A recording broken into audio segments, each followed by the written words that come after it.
وەفدی هەرێم بەدەست بەتاڵی گەڕانەوە هەولێر و لەگەڵ بەغدا نەگەیشتنە ڕێککەوتن.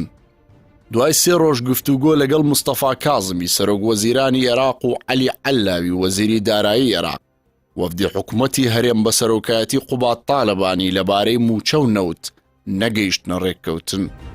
بە پێی زانیاریەکان حکوومەتی عێراق بۆ وەفدی حکوومەتی هەرێمی ڕاگەیاندووە لە بەرامبەر ناردنی 453 ملیار دیناری مانگانە داوای ڕادەستکردنی هەموو نەوتی هەرێم و نیوەی داهاتی ناوخۆ و خاڵە سنووریەکانیش دەکەن.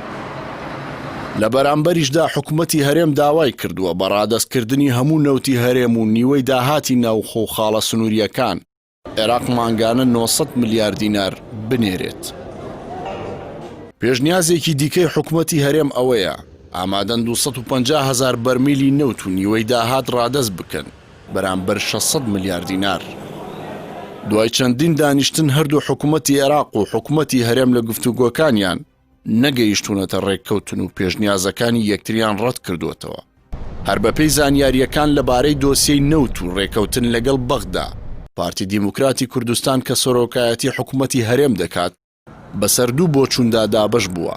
بەشێکیان لەگەڵ ڕادەستکردنی نەوتن بە عێراق، بەشەکەی دیکەشیان نایەنەوێت نەوت ڕادەستی عێراق بکرێت.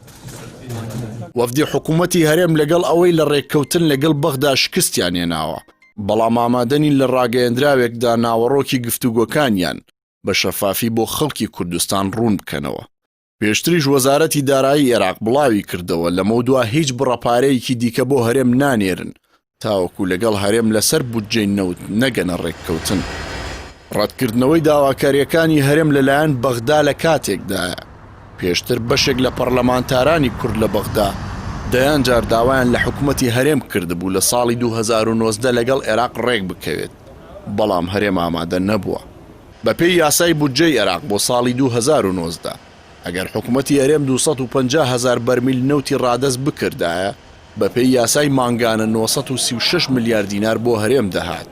بەڵام ئێستا بەغدا لە بەرامبەر ڕادەستکردنی 450,000 بەرمیل نەوت و نیوەی داهاتی ناوخۆ ئامادەیە تەنیا 453 ملیار دینار بنێرێت.